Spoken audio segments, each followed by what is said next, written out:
ابيض هو الابيض يعني ابلح شوي. لا ابلح شوي مسخ ابيض مسخ. ليه كيكه هو بيقولوا كيكه هكا اذا جندوبه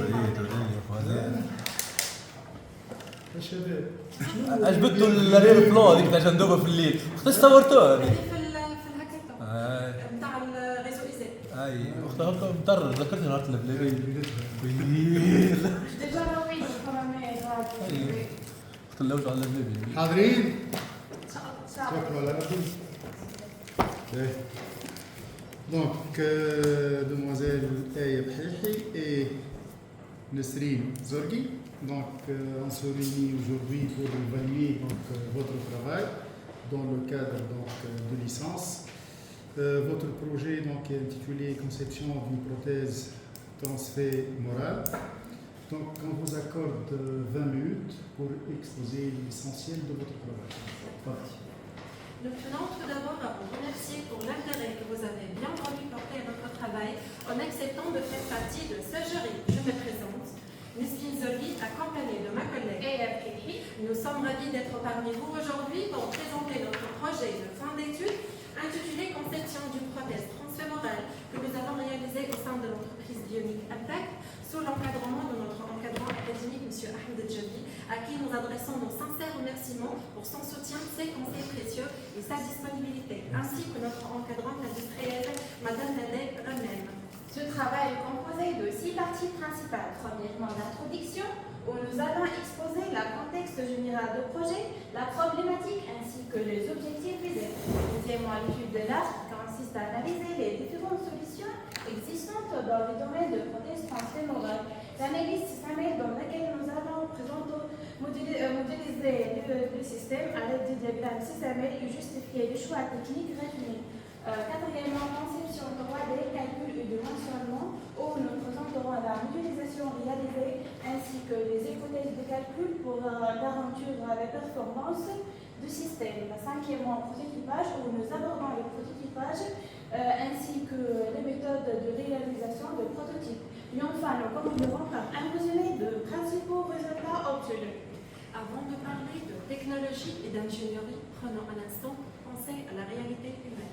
Imaginez perdre une jambe ou pire mettre son avoir. Ce n'est pas seulement une perte physique, c'est une perte de l'autonomie, de liberté et parfois même de confiance en soi. D'après l'Organisation mondiale de la santé, chaque jour, chaque 35 secondes, il y a un cas d'amputation et plus de 65 millions de personnes amputées et environ 552 millions de cas nécessitant une amputation. En Tunisie, selon l'Institut national de la statistique, on compte environ 1,5 million de personnes en cas d'handicap nécessitant une prothèse. Mais la réalité est confrontée à deux problèmes majeurs. Le premier problème, c'est le coût élevé des prothèses avancées. Le deuxième problème, c'est la qualité insuffisante des prothèses fournies par l'hôpital Qassab. Ces prothèses ne disposent pas d'articulation, sont peu confortables et restent un petit rigide qui limitant l'autonomie des patients. Aujourd'hui, les chiffres sont alarmants et les causes sont de plus en plus variées. Selon l'OMS, 80% d'amputation dues à des maladies vasculaires comme le diabète, 15% dues à des traumatismes comme les accidents de route, les accidents de travail et les blessures de guerre, 5% dues à des causes tumorales ou infectieuses comme les infections de pied et la propagation de cancer. Face à cette problématique, la prothèse apparaît comme la solution la plus efficace. L'étude de l'art est basée sur une recherche de solutions existantes. Une prothèse est un dispositif artificiel conçu pour remplacer un membre du corps humain, que ce soit suite à une amputation ou à une malformation congénitale. Son objectif principal est de restaurer autant que possible les fonctions perdues de l'membre, en particulier l'autonomie et la mobilité du patient. Selon le niveau de l'amputation, les prothèses sont classées pour s'adapter spécifiquement aux besoins fonctionnels et anatomiques de chaque type d'amputation. On distingue 3 niveaux principaux d'amputation du membre inférieur et leur prothèse associée. On a premièrement une amputation de pied avec une prothèse simple et légère. Deuxièmement, une amputation translabiale où le genou est conservé, offrant une meilleure stabilité. Et finalement, l'amputation transfémorale. C'est la plus complexe, nécessitant une prothèse équipée d'une articulation de genou artificielle. Et plus l'amputation est élevée, plus les prothèses doivent être complexes. Et l'amputation transfémorale, c'est la plus fréquente dans le monde chirurgical. Et pour cette raison que notre étude est orientée vers l'amputation transfémorale. Il existe plusieurs types de prothèses transfémorales que partagent une structure générale similaire. Le premier composant, selon voiture qui est en contact direct avec le moignon, elle assure le confort et la transmission des efforts.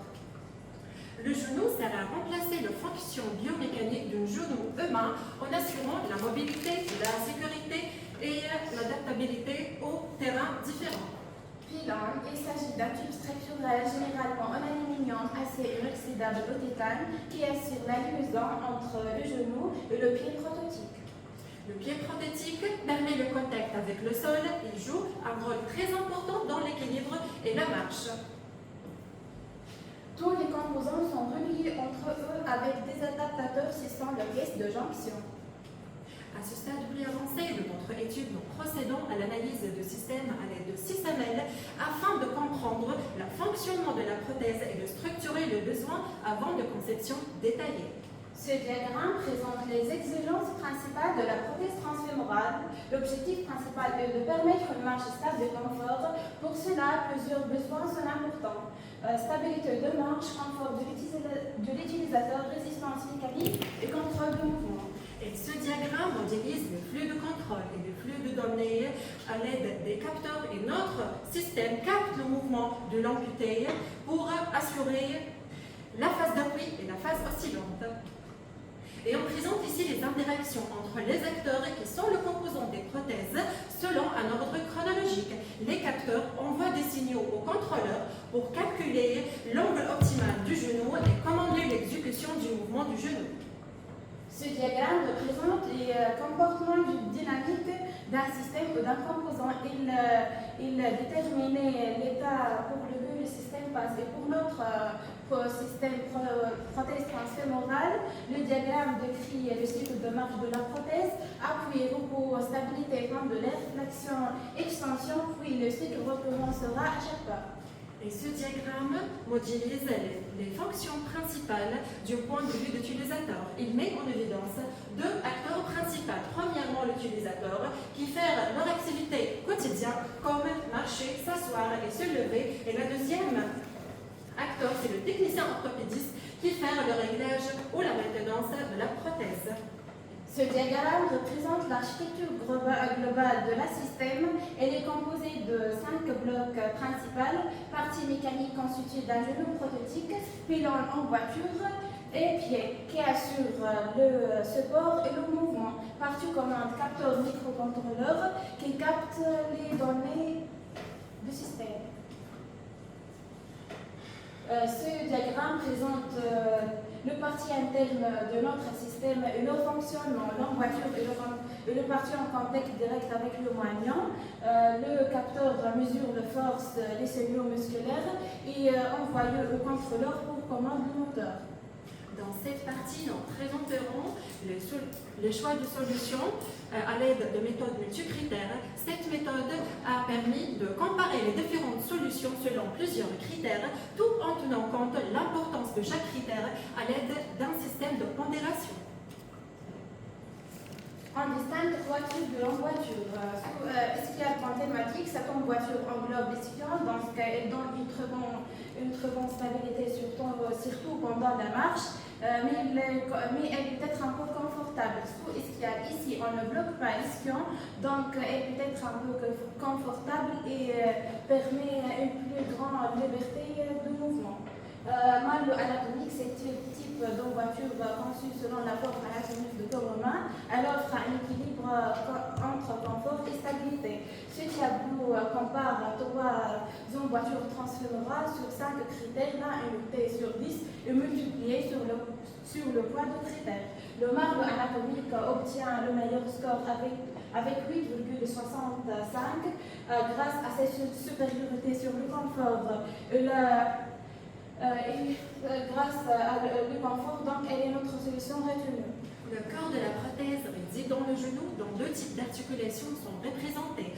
Premièrement, articulation monocentrique à axe unique, idéal pour les patients débutants. Et deuxièmement, polycentrique, permet une marche plus naturelle grâce à ses plusieurs axes de mouvement. Et les deux types d'articulations peuvent être équipés d'un système de contrôle pneumatique ou hydraulique pour offrant une résistance variable selon la vitesse, ou bien être équipés par l'intelligence de microprocesseurs sur le plus avancé qui intègrent des algorithmes et des capteurs pour ajuster en temps réel la flexion et l'extension ainsi que sécurisant la phase d'appui même en descente d'escalier ou à vitesse variable. Et ces tableaux comparent les deux types d'articulation et le genou polycentrique domine sur les critères les plus importants et reste notre solution retenue. Et pour le contrôle de notre genou polycentrique, le microprocesseur obtient le meilleur score, mais la société Bionic Impact impose l'actionnement et le contrôle hydraulique en raison des contraintes financières des amputés.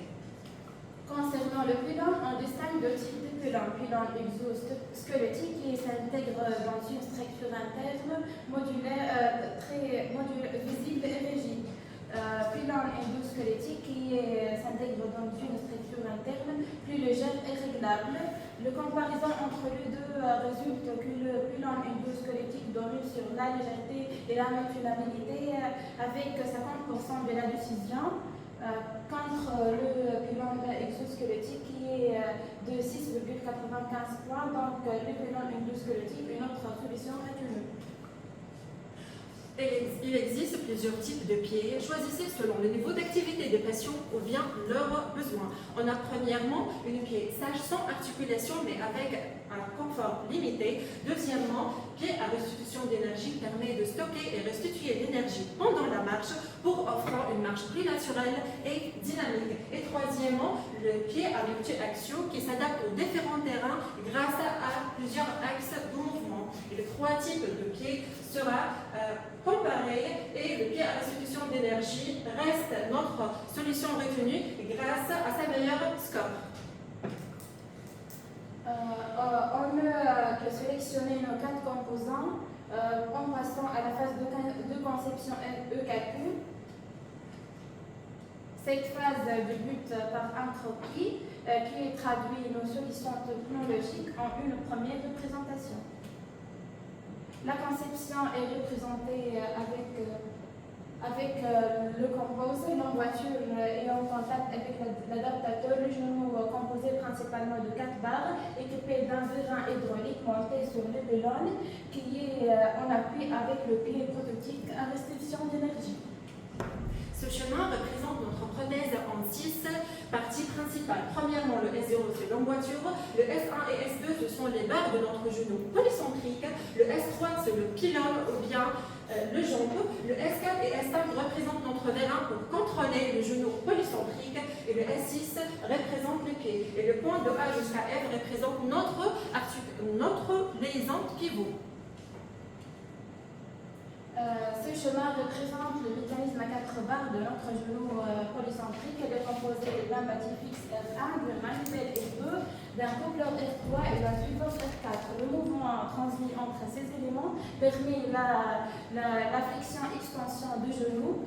L'analyse repose sur l'équation de fermeture vectorielle qui permet de déterminer la force des angles de chaque barre au cours du mouvement. Pour notre calcul, nous avons fixé les dimensions géométriques pour calculer les 5 constantes de Freudenstein. Pour un angle d'entrée à 105 degrés, on obtient le résultat suivant. θ3 égale à 151 degrés, θ4 égale à 155 degrés. Ce valeur confirme la cohérence géométrique de notre système, ainsi la validité du chemin cinématique développé. Et pour une deuxième configuration, on va fixer l'angle d'entrée θ2 à 145 degrés et le résultat confirme le comportement continu de notre mécanisme polycentrique. Pour notre système, on choisit les données suivantes. Ces dimensions sont importantes pour respecter l'encombrement réduit de la prothèse. La première étape technique a consisté à calculer les sections études pour notre vérin. Les forces résultantes en phase d'extension et de rétraction confirment que le genou polycentrique pourra respecter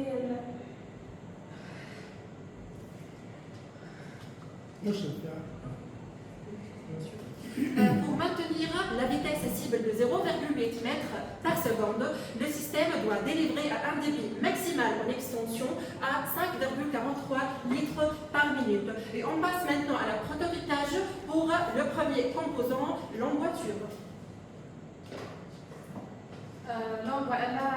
La fabrication de l'emboîture passe par plusieurs étapes. Premièrement, préparation de membres résiduels. Deuxièmement, prise d'empreinte, obtient de moules négatifs. Et après collage de plâtre, thermoformage, démoulage et enfin ponçage et finition.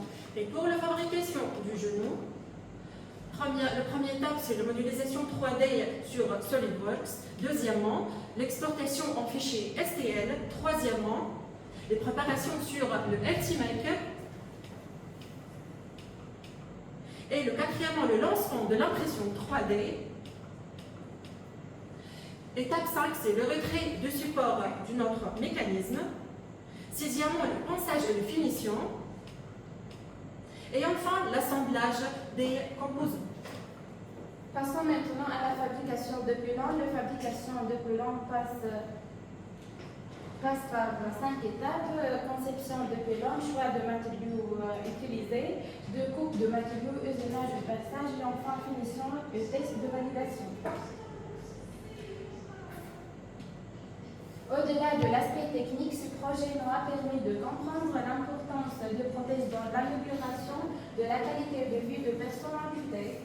La conception de cette a donné l'opportunité d'appliquer nos connaissances en génie mécanique. Cette expérience a renforcé nos compétences techniques, notre esprit d'équipe et nos sens de responsabilité, tout en nous sensibilisant à l'impact que la technologie peut avoir sur la quotidien de personnes en situation de handicap.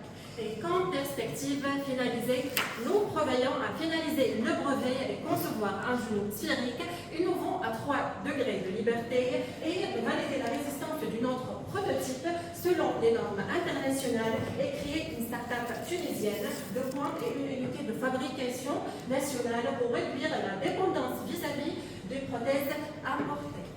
Et merci pour votre attention.